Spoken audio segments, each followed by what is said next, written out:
I thank all the dignitaries for the gracious presence for the inaugural function of this national webinar. Now we are going to start our scientific sessions. To begin with, I invite Dr. Madhuri Karmarkar Madam to introduce our eminent speaker, Dr. Surendra Vedpathak sir. Good afternoon all. Hope all of you are safe and taking proper care. I would like to introduce our honorable guest, Dr. Surendra Vedapathak sir. Dr. Surendra sir has done BAMS, MD and PhD in Panchakarma and also MBA HR. At present, he is professor and HOD of PG Department of Panchakarma at National Institute of Ayurveda, Jaipur, Rajasthan, and has over 27 years of teaching experience. He was the principal investigator for 3 major research projects funded by NIF Government of India.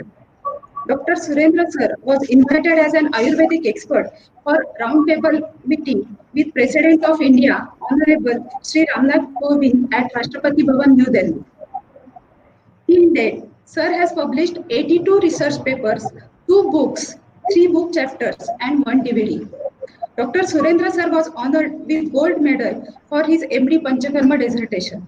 He received second prize for best research paper presentation in Global Ayurveda Conference. He was also honored with Bharati Vidyapit Seva Gaurav Puraskar in 2015. Dr. Surendra sir has also served as Dean Ayurveda Faculty BVDU Pune in 2010 and 11, Chairman Board of Study Clinical during 2011 to 2013, and President of NAPAR National Academy of Panchakarma and Research during 2007 to 2013. We are honored to have you with us today. Looking forward to listen your words of wisdom, sir. Topic is pharmacokinetics and pharmacodynamics of women and virechan for skin disorders. Thank you.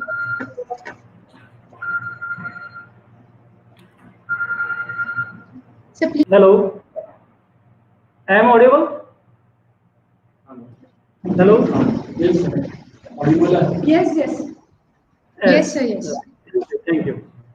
Good afternoon and warm welcome to you all in this national webinar on Panchakarma and skin disorders.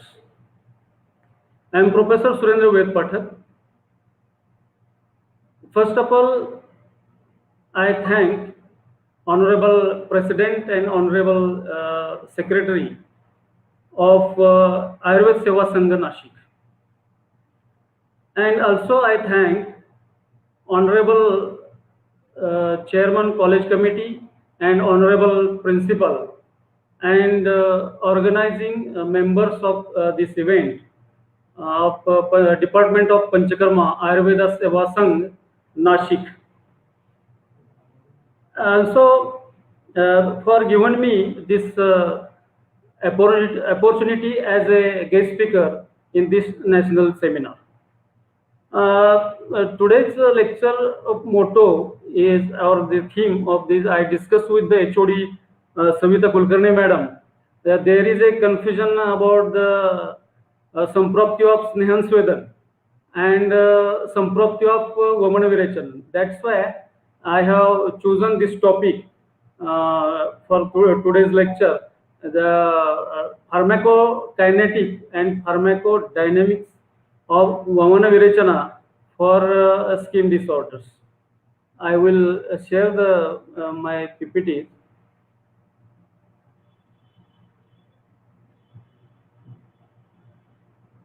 The topic is pharmacokinetics and pharmacodynamics of Vamana and Virechan for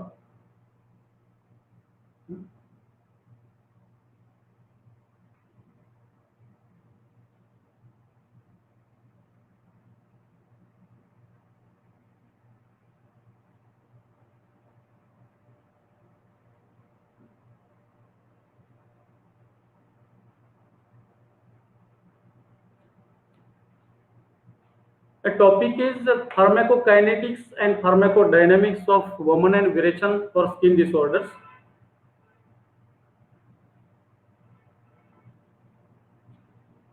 At the end of this lecture, you will learn the etymology and definition of Kushtvedi, causes, pathology, symptoms of Mahakushta and Kshudra Kushta, Srotas, Dushti and Chikitsa, indication of Woman Karma and Virechan Karma in Kushta, then Kosht and Sharir, understanding of Mala, root cause of the disease, then pharmacokinetics of Vamana Karma and Virechan Karma, and pharmacodynamics of Vamana Karma and Virechan Karma.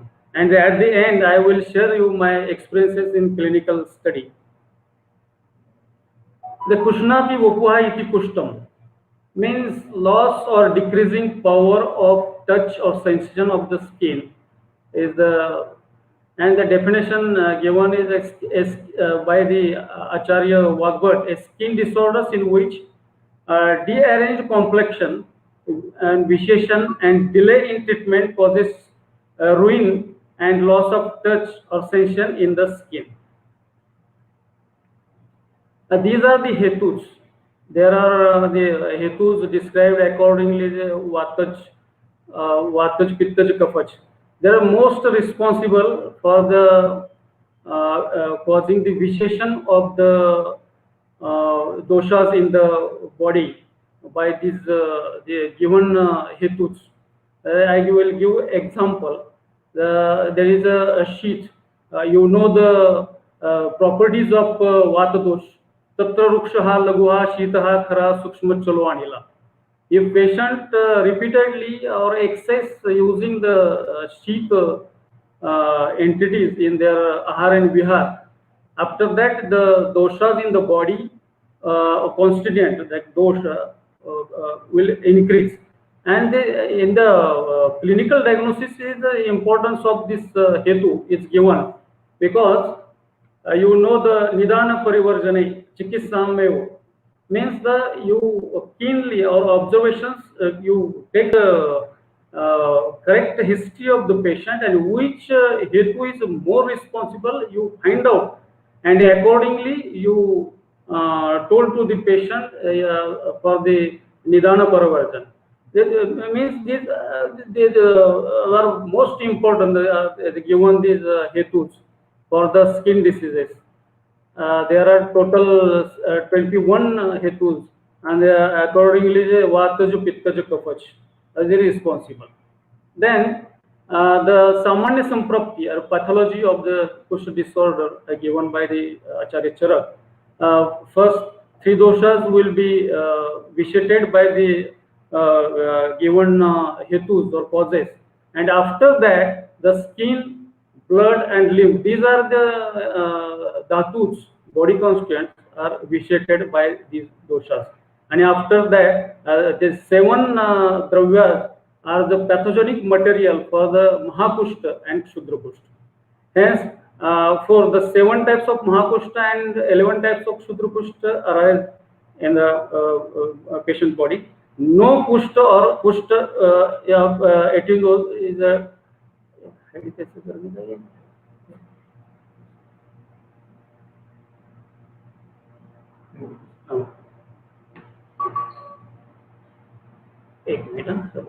is caused by single dosh.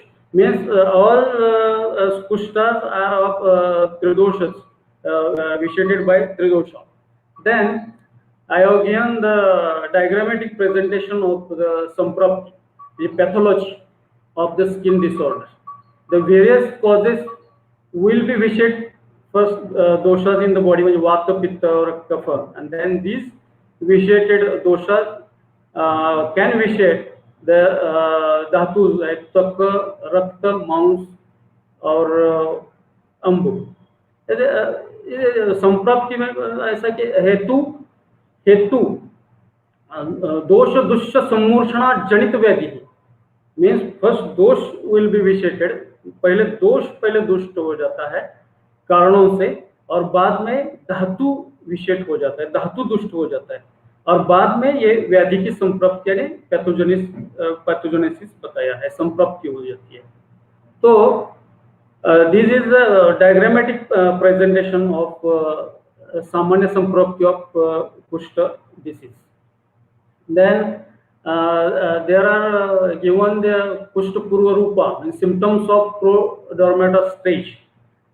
Modern में भी ये जो प्रोडर्माटा stage जो दे दिया है उनको भी ये एक्सेप्टेड है कि पहले 2-3 साल में ये व्याधि की पूर्वरूप जो लक्षण है वो उत्पन्न हो जाते हैं, और उसी कालावधि में आपने क्योर कर दिया, उसकी सही चिकित्सा आपने कर दिया, तो बाद में ज्यादा कॉम्प्लिकेशंस डिसीज में नहीं आता है।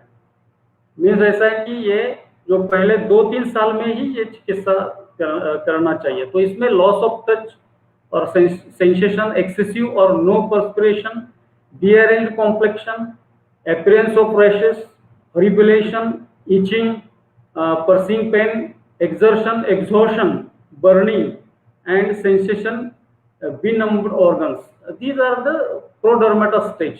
ये पहले ये शुरुआत में ये पेशेंट में आपको ये लक्षण मिलता है, और इसी कालावधि में आपको ये व्याधि की चिकित्सा करके उसमें ये क्योर करना चाहिए। After that given here the symptoms of महाकुष्ठ। There are 7 महाकुष्ठ described in the Ayurvedic text। एक कपाल कुष्ठ, उदुम्बर, and मंडल, रुष्यजीव, पुंडरिक, सिद्म एंड काकनक। ऐसा है कि इसमें जो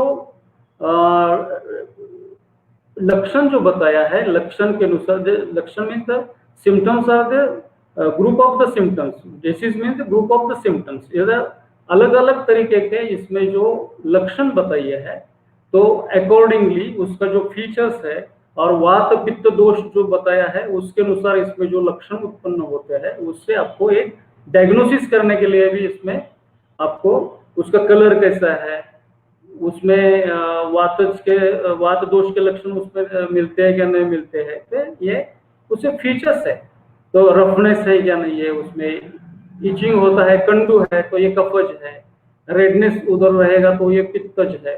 तो ये accordingly disease is the group of the symptoms, मैं वो कैसा है इसके अनुसार आपको फीचर्स और उसमें जो दोष के अनुसार जो लक्षण बताए हैं, अकॉर्डिंगली आपको इसमें ये व्याधि का जो लक्षण के अनुसार वो डायग्नोसिस करना पड़ेगा। उसमें ऐसा कि उपशय अनुक्षय भी बताया है, तो कई इसमें वातज है तो कोई उसमें उष्ण गुण से या शीत गुण से कैसे उसमें आपको ये उपशय मिलता है रुग्ण में, उससे भी आपको एक तो इम्पोर्टेंस बताया है कि लक्षण में जैसा ये दोषों का उसमें संबंध है, दोष प्रकोप है, एक्सैगरेटेड दोष है, तो अकॉर्डिंगली वो उसका आपको निदान करने के लिए लक्षण से आपको ये डायग्नोसिस करने के लिए आना चाहिए। तो ये आपके लिए जो महाकुष्ठ जो बताया 7। आफ्टर उसमें जो बाद में बताया कि 11 टाइप के इसमें क्षुद्र कुष्ठ बताया है। इसमें सिम्टोमेटोलॉजी मैंने इधर आपको दिया है कि एक कुष्ठ है, चर्माक्ष, किटिप कुष्ठ, विपादिका, अलसक, दद्रु, देन चरमंडल और पामा, विस्फोट, शतरु और विचर्चिका। तो ये 11 प्रकार के ये क्षुद्र कुष्ठ बताया। तो इसमें भी कैसे उसमें लक्षण है, आपने इसमें कलर कैसा दे दिया है और दोषों का उसमें क्या मिलता है, उसके अनुसार आपको उसमें डायग्नोसिस करना है, और उपशय अनुक्षय के लिए भी आप उसमें एक निदान कर सकते हैं। एंड कुष्ठ इज ए रक्तवत स्रोतस दुष्टिजन्य व्याधि। अभी आपको इसमें वर्णन नहीं है, ये आपका इधर अकॉर्डिंग एक्चुअली कुष्ठ में आपको ये नहीं मिलेगा, लेकिन आपको जब ये व्याधि समुद्देश्य अध्याय में आपने गया सूत्र के सूत्रस्थान में, और व्याधि विधि शोणिति अध्याय, तो उसमें चरक ने सूत्रस्थान में जो लक्षण जो बताया है कि रक्तवत स्रोतस के, तो उसमें कुष्ठ विसर्प पीड़िका, नीलिका, व्यंग, विसर्प, कोट पीड़िका, कुष्ठ चर्मदल आदि विकार, शोणिताश्रया। तो इधर ये आपको उधर ये रेफरेंस आपको मिलेगा कि ये जो कुष्ठ व्याधि है, सभी प्रकार के जो कुष्ठ है, तो ये रक्तवत स्रोतस यानी ब्लड चैनल के ये बताया है कि शोणिताश्रय कि ये रक्त प्रदोषक विकार है और रक्तवत स्रोतस का विकार है, और उसमें हम दुष्टि किस प्रकार की है वो आपको डायग्नोसिस करना है।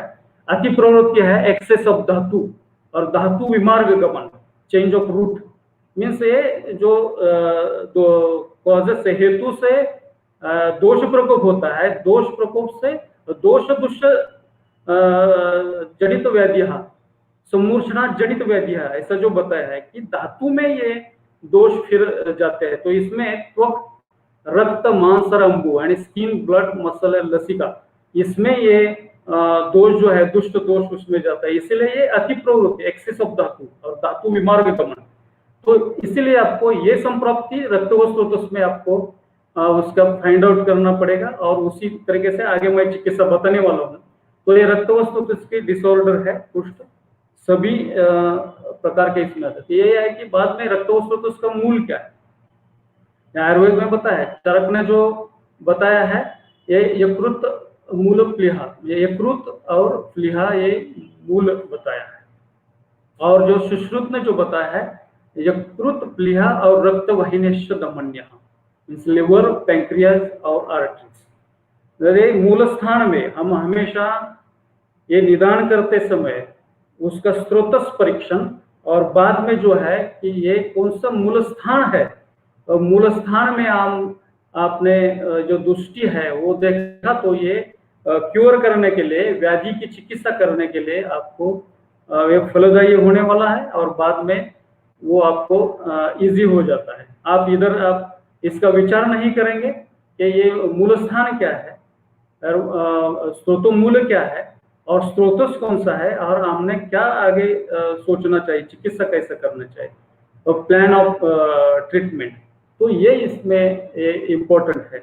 तो स्रोतस और ये तो ये कुष्ठ व्याधि में नहीं बताया है, लेकिन आप ये बाकी के जो चैप्टर्स बताया है उधर जाके आपको इसका वर्णन मिलेगा और वो लेके आपको आगे जाना है और 100% उसमें आपको ये चिकित्सा फलदायी आप कर सकते हैं। अरे एग्जामिनेशन ऑफ स्रोतदुष्टि, ये रक्त व स्रोतस का विकार है, तो how will you diagnose, clinical diagnose कैसे करना क्या है, तो ये इसमें इम्पोर्टेंट है। तो ये क्लिनिकल एग्जामिनेशन मैंने इधर दे दिया है। तो मैंने बताया कि मूल स्थान मूल क्या है, तो चरक और सुश्रुत ने दे दिया है, तो यकृत और प्लीहा और रक्त वाहिनीश्च दमन्य।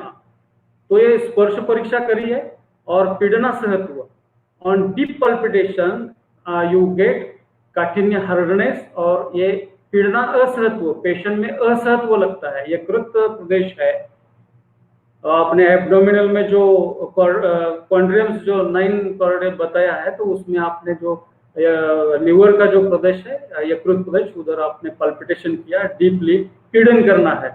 तो ऐसा ऊपर ऊपर नहीं, पीड़न करने के बाद ही उसको पेशेंट को असहत्व है ये आपके समझ में आने वाला है। तो स्पर्श परीक्षा करना चाहिए और बाद में शब्द परीक्षा कैसे करना है। तो परकशन करो, आपके जो उंगलियां हैं वो लिवर के यहाँ और स्प्लीन के यहाँ, प्लीहा के यहाँ ऐसा रख के आपके यहाँ ताड़न करना है, परकशन करना है।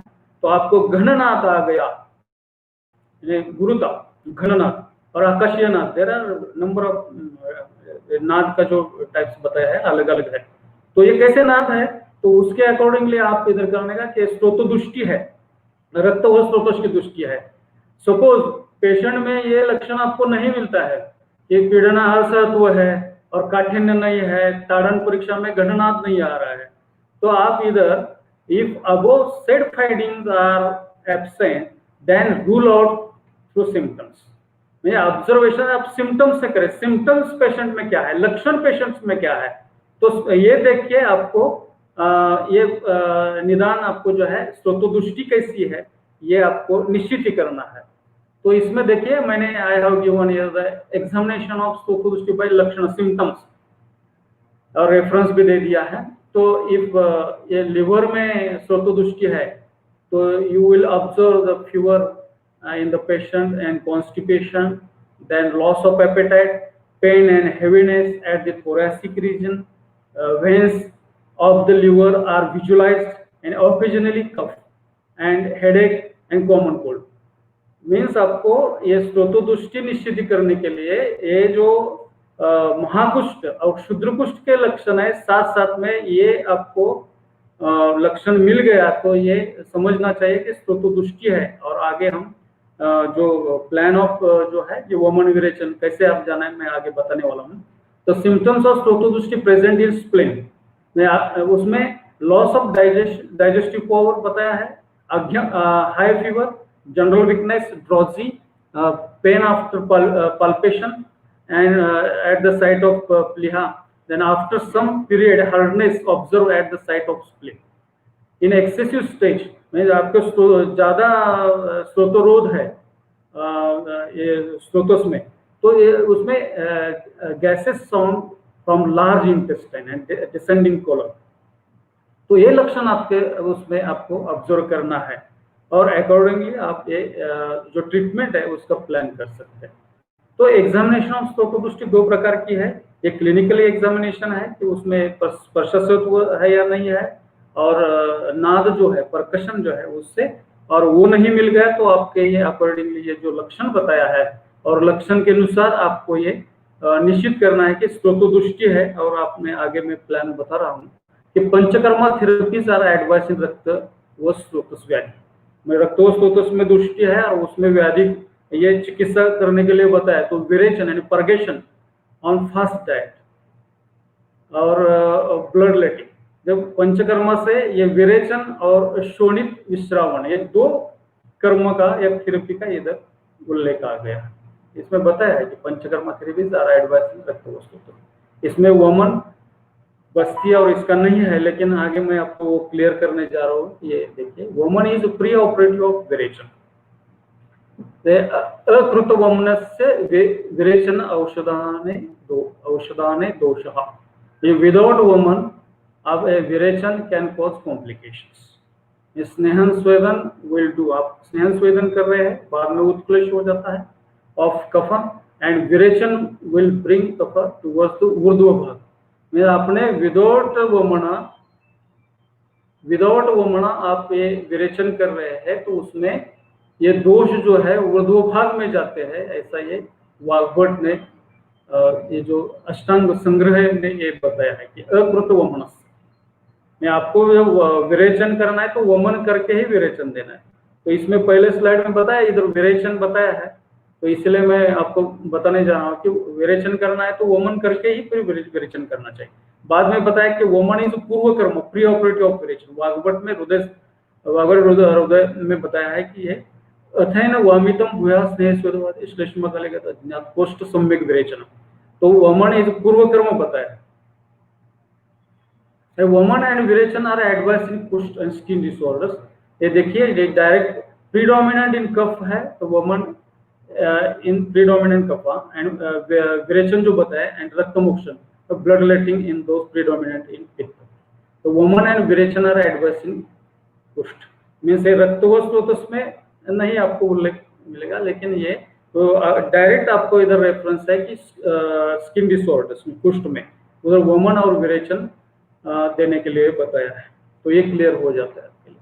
तो एक्सैगरेटेड दोषास आर एक्सपेल्ड आउट फ्रीक्वेंटली, ये आपको बहुदोष संशुद्ध कुष्ठ्या बहुशो अनुरक्षता प्राणान ऐसा जो बताया है कि ये एक्सैगरेटेड दोष है कुष्ठ में और should be expelled out frequently taking care of his strength because on excessive elimination of दोषा वायु ruins the weak patient salt, mean आपको बहुदोष है और एक्सैगरेटेड दोष है, बहुदोष है, और ये एक साथ ही आपको ये तीक्ष्ण विरेचन देके नहीं चलेगा कि फ्रीक्वेंटली ये लघु वमन देके इसको, नहीं तो ये वायु बढ़ जाता है और पेशेंट को फिर इधर बताया है कि उसकी स्ट्रेंथ जो है, बल जो है वो कम हो जाता है। तो इसका कारण है कि ये प्राणान बहुशो अनुरक्षता प्राणान, प्राण के अनुरक्षण करना चाहिए, इसीलिए वात बढ़ जाता है। तो ये फ्रीक्वेंटली करना है, बार बार करना बताया है कि कुष्ठ रोग में ये बहुदशा संशुद्ध। तो ये आप कोर्स ऑफ पंचकर्मा थेरेपीज इन कुष्ठ से किस तरीके से आपको ये बार बार जो वमन विरेचन रक्त मोक्षण से बताया, तो इधर जो बताया है कि every 15 days you administer woman in the kushta patient, then every month or 6 months a रक्त मोक्षण, and after 3 days नस्य, 3 दिन के बाद नस्य है, 6 month के बाद रक्त मोक्षण है, 1 महीने के बाद विरेचन है, 15 दिन के बाद वोमन है। तो ये कोर्स ऑफ पंचकर्म थेरेपी कुष्ठ के लिए बताया है। तो ये देखिए आप बाद में जो है डेफिनेशन ऑफ वोमन एंड विरेचन। मैं इधर डेफिनेशन क्यों बता रहा हूँ कि आगे का जो फार्माकोडायनामिक्स और जो फार्माकोकाइनेटिक्स है, तो ये समझने के लिए थोड़ा सा ये कि वो डेफिनेशन क्या है वो ये आपने बताना जरूरत है। तो दोषहरणम ऊर्ध्वभागम वोमन संज्ञकम अधोभागम विरेचन संज्ञकम उभयम वा शरीरमल विरेचनात् विरेचन संज्ञा लभते। तो फर्स्ट लाइन में दोषहरण बताया है और थर्ड लाइन में शरीरमल। तो हमारे यहाँ हमेशा हम व्याख्या या डेफिनेशन करते समय दोष एक्सपेल्ड आउट दोष through mouth is known as वोमन, एक्सपेलिंग आउट दोष from mouth is known as a वोमन, ऐसे हम डेफिनेशन पर बताते। लेकिन यू ऐड शरीरमल, तो आगे मैं बताने वाला हूँ कि शरीरमल के क्या है, उसका अंडरस्टैंडिंग ऑफ मला नेक्स्ट पॉइंट है, उसमें आपको क्लियर हो जाएगा।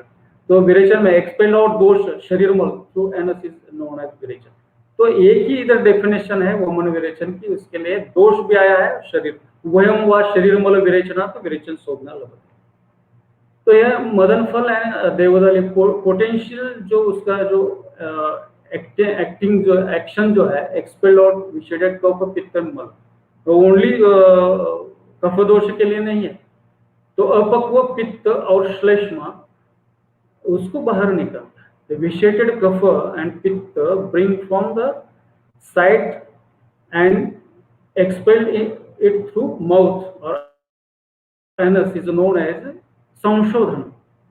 तो यह है कि इसमें कफ भी है और पित्त का भी है। तो ये जो उसकी जो डेफिनेशन उसके द्रव्य की दे दिया है, द्रव्य के एक्शन जो बताइए उसमें भी क्लियर होता है कि ये केवल कफ नहीं है, तो ये पित्त के लिए भी उसकी एक्शन बताइए। तो प्रोसेसिंग ऑफ मला फॉर एलिमिनेशन, तो ये कैसा है कि मैं बताया कि ये जो मोटो है आज का जो फार्माकोकाइनेटिक और डायनामिक्स, उसमें जो है कि ये स्नेहन स्वेदन का जो पूर्व कर्म है हमारा, यही हम समझ लेते हैं कि पूर्व कर्म में जो स्नेहन स्वेदन दे रहे थे उसमें दो से शाखा से कोष्ठ में आते हैं, सभी में ये कंफ्यूजन है। तो ये ऐसा नहीं है कि इसमें स्रोतस गेट्स ओपन एंड लिक्विफाइड मला गेट सेपरेटेड। तो ये धातु लेवल पे जो है धातु में जो गए हैं, ये मैंने बताया कि ये धातु के तरफ जो दोष गए हैं कि ये त्वचा है, रक्त है, मांस है, तो ये धातु में जो दोष है तो उसके सेपरेट करने का काम ये स्नेहन स्वेदन करते हैं। और एक्चुअली जो वमन की जो संतृप्ति जो बताई है द्रव्य की, उसमें वो उसको लेकर आना और कोष्ठ से आमाशय में लाना है। और ये तो एक्चुअली वमन जब होता है तो उसी टाइम में ये होता है। तो इसीलिए प्रोसेसिंग ऑफ मल, स्नेहन स्वेदन का जो इधर काम बताया है, इसलिए शाखान मुक्तवा मला कोष्ठों में अंति वायुष्य निग्रह, तो शाखा से मुक्त होना, शाखान मुक्तवा मला, तो ये उसमें है। और स्रोतोमुख विशोधन, तो ये दोनों काम इसमें ये स्नेहन स्वेदन से होते हैं, पूर्व कर्म से, प्री ऑपरेटिव मेजर ऑफ ये वमन विरेचन का स्नेहन स्वेदन। बाद में जो है कोष्ठ शारीर, तो ये आमाशय हमने इतने दिन से हमारा जो एक आमाशय ही हम इधर देखे, लेकिन चरक के अनुसार ये बताया ठीक है कि सेंट्रल सिस्टम है, कोष्ठ means the long channel and system है, central portion of the body है, the deepest part of the body है, स्टमक एंड इंटेस्टाइन, ये सिनोनिम्स ऑफ कोष्ठ अकॉर्डिंग चरक, आचार्य चरक से, the internal path of the disease. तो ये जो रोग मार्ग जो बताया, तो ये आमाशय के लिए महास्रोत चैनल जो पता है वो चरक में है। लेकिन आपको इधर क्लियर हो जाएगा, सुश्रुत ने जो बताया कोष्ठ means stomach, pancreas, intestine, kidney and bladder, liver and spleen, heart, caecum and lungs. तो कोष्ठ मीन्स सिर्फ आमाशय में नहीं है, तो ये शाखा से रक्तव है तो उसमें छोड़कर स्रोतस में जो कोष्ठ है, रक्तव स्रोतस है या लिवर जो बताया है, स्प्लीन है या रक्तवाहिनी से दमन्या है, तो उधर जो ये जो दोष है तो ये सेपरेशन होने का काम ये वमन और विरेचन से होने वाला है। तो ये कोष्ठ की व्याख्या आप थोड़ा सा सुश्रुत के अनुसार ये समझ में लेना चाहिए। तो अंडरस्टैंडिंग ऑफ मल रूट कॉज, तो ये शरीर से बाधा का रहा जो बताया है शरीर छिद्र उपदेश देहा पृथक जन्मानो बहिर्मुखः परिपातश्च धातवः प्रकुपिताश्च वात पित्त श्लेष्मणः अन्यस्य शरीरे तिष्ठन्तो बहवः शरीरस्य उपघात उत्पन्नन्ते सर्वांत मलः जो बताया है। तो ये आगे का आपको जो मैंने बताया आगे के जो स्लाइड है उसमें आपको एक क्लियर हो जाएगा ये जो मीनिंग क्या है, ये मल क्या है। तो शरीर से बाधक हार्मफुल एलिमेंट्स आर धातुज आर ऑफ टू टाइप्स, मलभूत धातु और प्रसादभूत धातु। और मलभूत धातु will produce difficulties, they are as follows the elements that stick to स्रोतस, या आम और कोलेस्ट्रॉल है और ये स्रोतस में स्टिक या चिपक जाता है, स्कैन होता है। तो वो जो है वो शरीर से बाधा करे यानी मल ऐसा बताया है। सेकंड जो बताया है डिफरेंटली प्रोड्यूस्ड एंड एक्सक्रीटेड मल from the eyes ear and nose. ये जो आपका जो नेत्र है ईयर एंड नोज है तो उसमें डिफरेंटली प्रोड्यूस होता है, बॉडी जो मेटाबॉलिज्म में है और वो एक्सक्रीट किया जाता है, तो उसके लिए भी मल संज्ञा दे दिया है। थर्ड वन जो है रैपेंट धातु मीन्स व्रणोत्पत्ति जन्य जो अल्सरेटिव प्लस है और ये प्लाज्मा में है, ब्लड मसल्स वसा एक्सक्रीटेड फ्रॉम मांस बोन और बोन मैरो और शुक्र सप्त धातु जो है। तो ये रैपन धातु के लिए भी मल संज्ञा बताया है और ये मेटाबॉलिज्म में है। और ये काली आम जो है कि दोष निर्हरण ऐसा जो हम जो बार बार हमारे जो कंफ्यूजन है उसका जो क्लियर करने का मैं प्रयास कर रहा हूँ। तो ये रैपन धातु के लिए भी आप इधर ये समझ लेना चाहिए। और फोर्थ वन जो है डिक्रीज और एग्जैगरेटेड वात पित्त एंड कफा, ये सिर्फ ये उसमें एक पॉइंट है मल के अंदर। तो हम जो बोलते हैं कि वमन और विरेचन है उसमें दोषा विल बी एलिमिनेटेड और expelled out from the body में, वात पित्त कफ मींस हो गया हमारा वमन और विरेचन, ऐसा नहीं है। तो these are the elements that stick to the stotosas are differently produced रैपन धातुस और डिक्रीज और एक्सैगरेटेड वात और पित्त, इसके लिए ये मल संज्ञा दे दिया।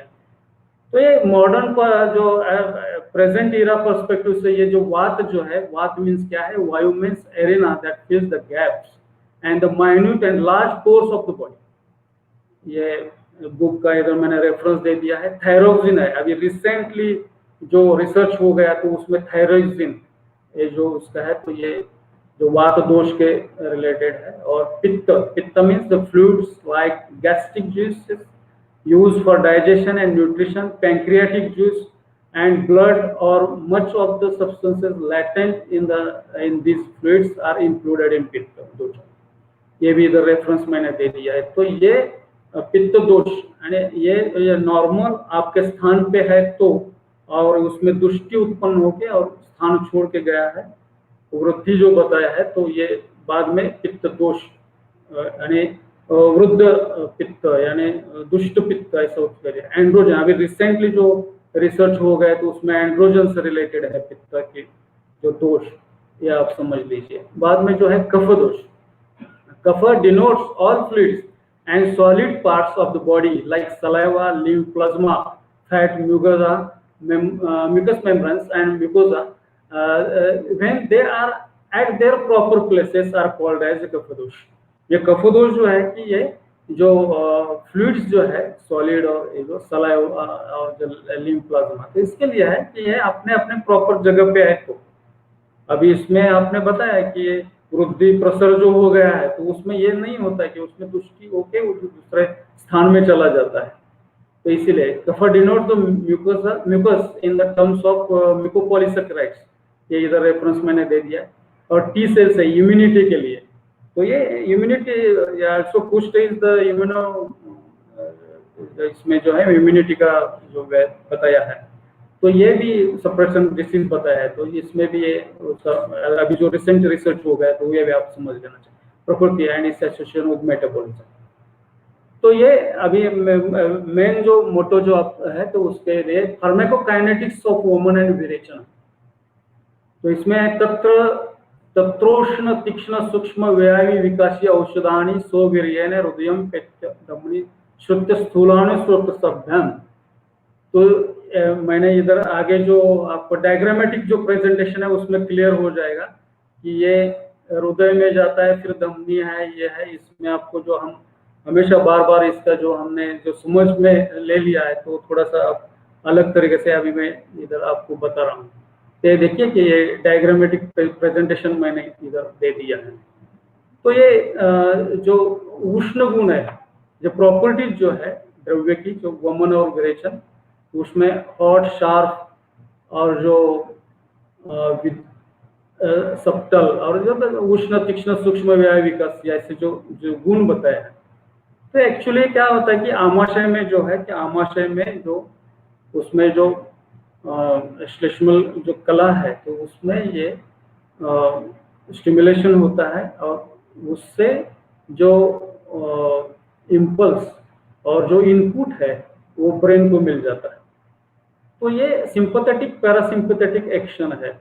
हमने इधर आज तक है कि हृदय में ये जो द्रव्य है हृदय परिष में जाता है, फिर धमनी से ये जो स्रोतस है उधर तक जा रहा है और फिर आमाशय से दोषों को बाहर निकलना। तो थोड़ा सा ये आपको इधर समझ में लेना चाहिए कि इधर हार्ट, ये जो हृदय जो है कि इधर ब्रेन यानी मस्तिष्क के लिए भी दूसरा रेफरेंस उधर बताया है।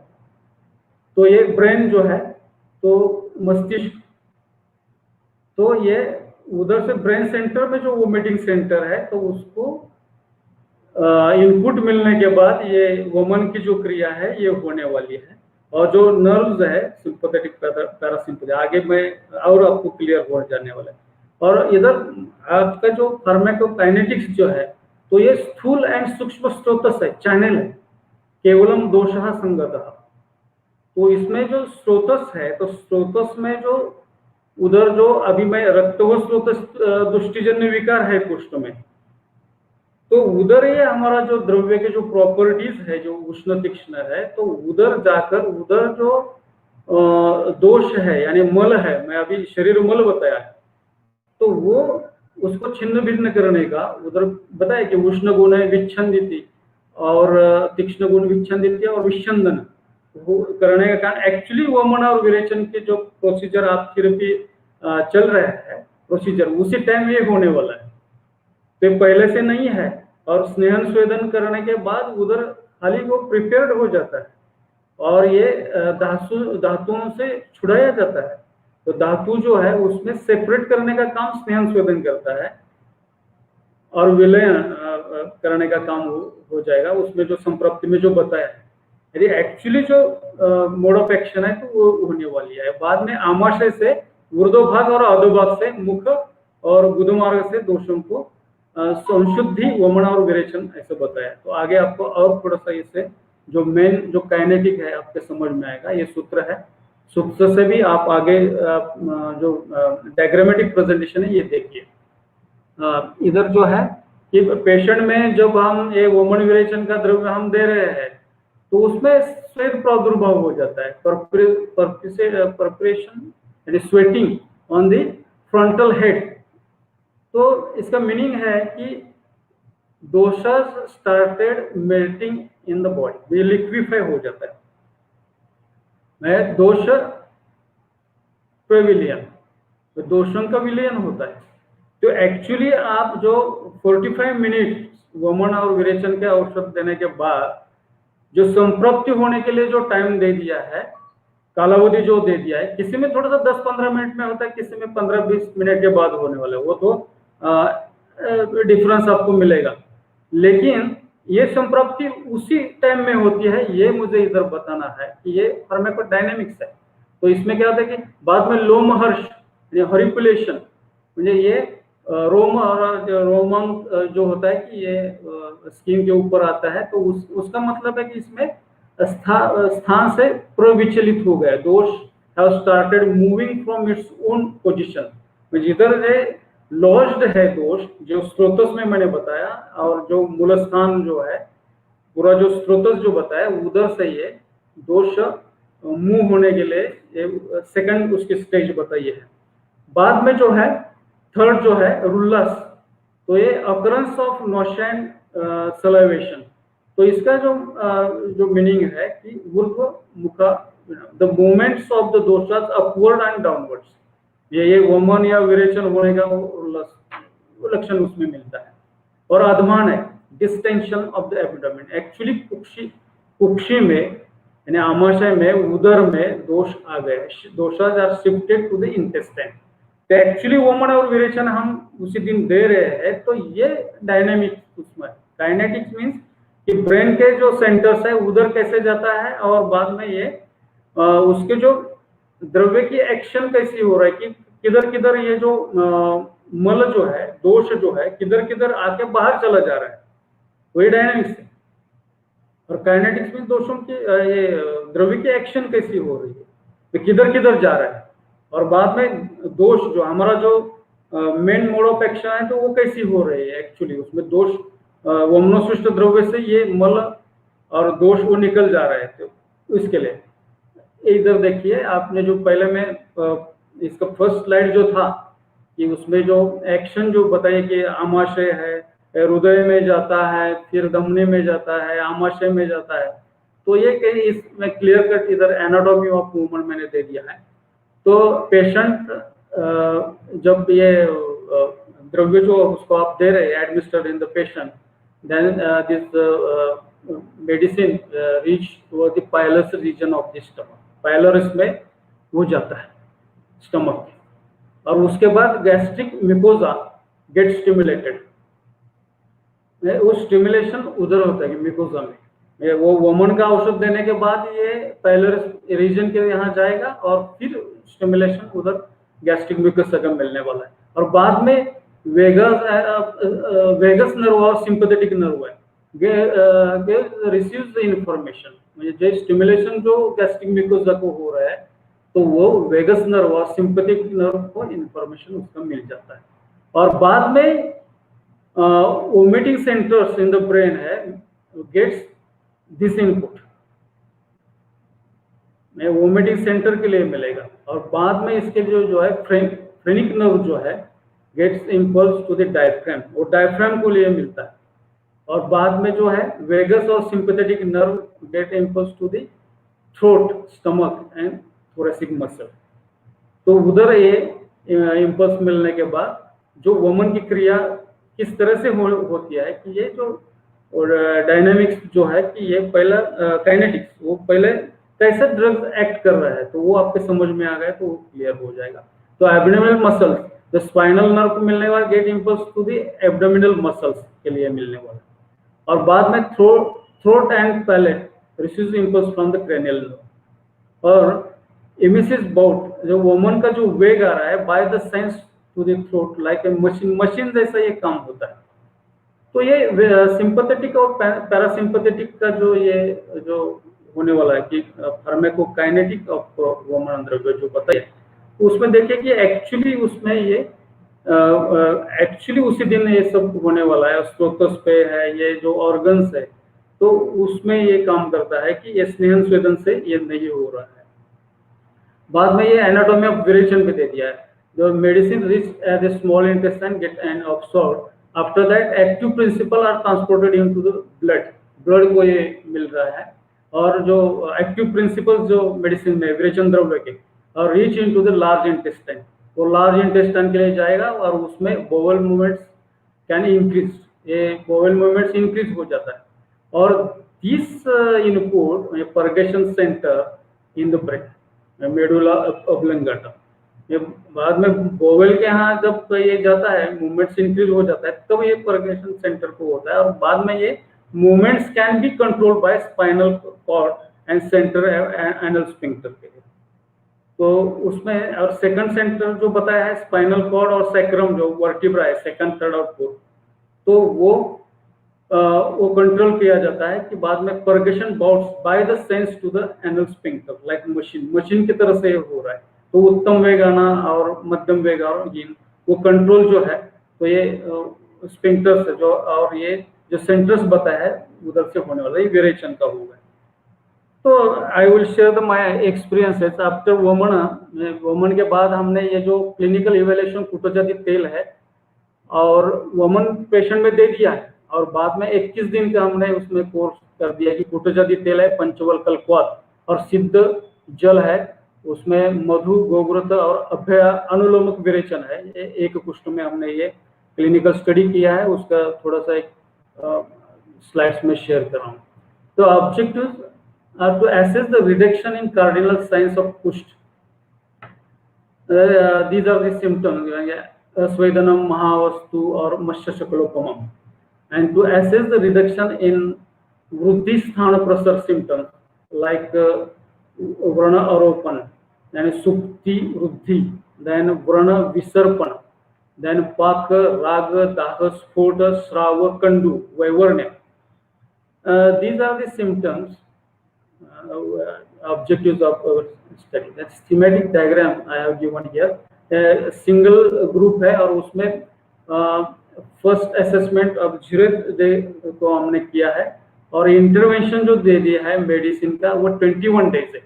तो टॉपिकल यूज ऑफ कुटजादी तेल पंचवल्कल क्वाथ सिद्ध जल अवगाह स्वेदन दे दिया है.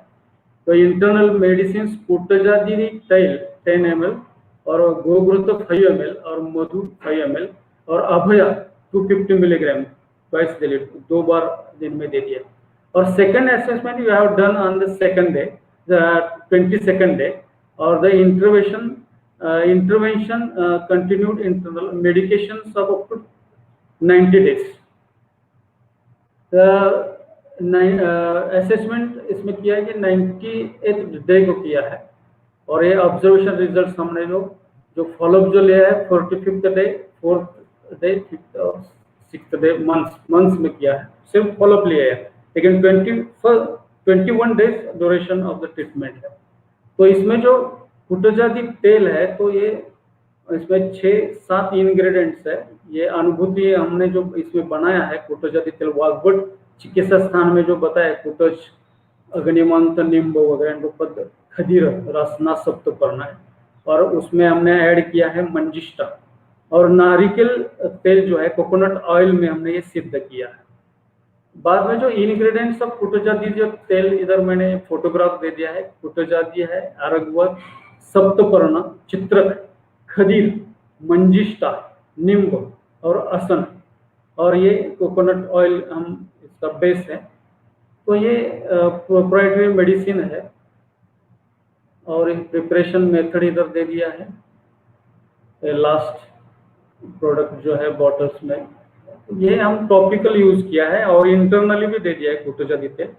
तो ये सोरेसिस के पेशेंट में हमने ये अभ्यंग के लिए उपयोग किया है. पंचवल्कल क्वाथ, वट, उदुम्बर, अश्वत्थ, प्लक्ष और परिश, ये 5 इंग्रेडिएंट्स है पंचवल्कल क्वाथ के. और ये जो प्रोसीजर दे दिया है पंचवल्कल क्वाथ हाउ टू प्रिपेयर. देन ये अवघा स्वेद दे दिया है, मीन्स अभ्यंग ये कुटजादी तेल से किया है और अवघा स्वेद बाद में दे दिया है. और जो इंटरनल मेडिसिन दे दिया है उसमें कुटजादी तेल 10 ml, मधु यानी हनी 5 ml है, गोघृत 5 ml है, अभया 250 मिलीग्राम है. ये twice daily at 7 AM and 5 PM on empty stomach. में जो कुछ भी है ऑन एम्प्टी स्टमक हम 90 डेज तक ये इंटरनल मेडिसिन दे दिया और 21 डेज स्वेद और इसका प्रोसीजर दे दिया. मधु जो है देखिए गोघृत का गुण दे दिया है, अभया और इधर जो हमें रिजल्ट जो मिल गया है तो ये देखिए कि patient medicine way control all symptoms of एक कुष्ठ patients, long term and usable है. और अस्वेदनम लक्षण 86%, complete reduction in 13 of reduction है. महावस्तु 93% है और मत्स्य शकल्पों में 86% एंड कंडूल और रुक्षता में 100% रिजल्ट मिल गया है. तो ये हमारा एक्सपीरियंस वाला है. ये बिफोर ट्रीटमेंट और आफ्टर ट्रीटमेंट जो फोटोग्राफ्स हमें जो इसमें मिला है कि एक कुष्ठ का तो इसमें दे दिया है. Thank you very much. इसे जाने देंगे.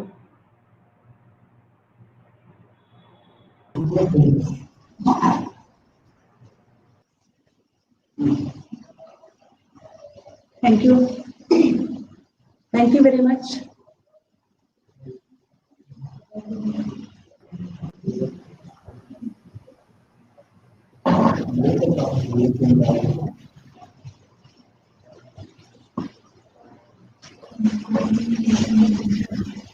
Thank you very much, Dr. Ved Pathak sir.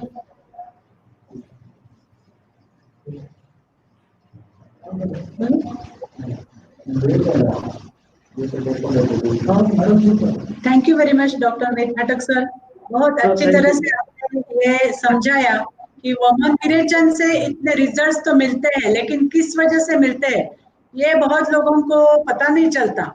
लेकिन क्या कारण है वो आपने अच्छी तरीके से बताया है।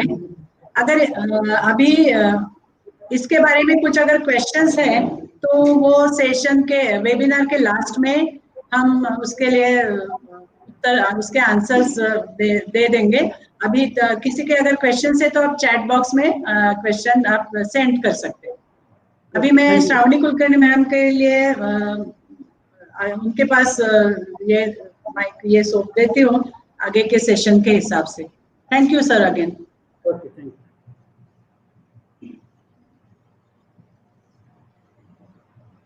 Thank you very much, madam. Now we are moving to our next session. I request Dr. Ketki Kulkarni ma'am to kindly introduce our next eminent speaker, Dr. Utpal sir.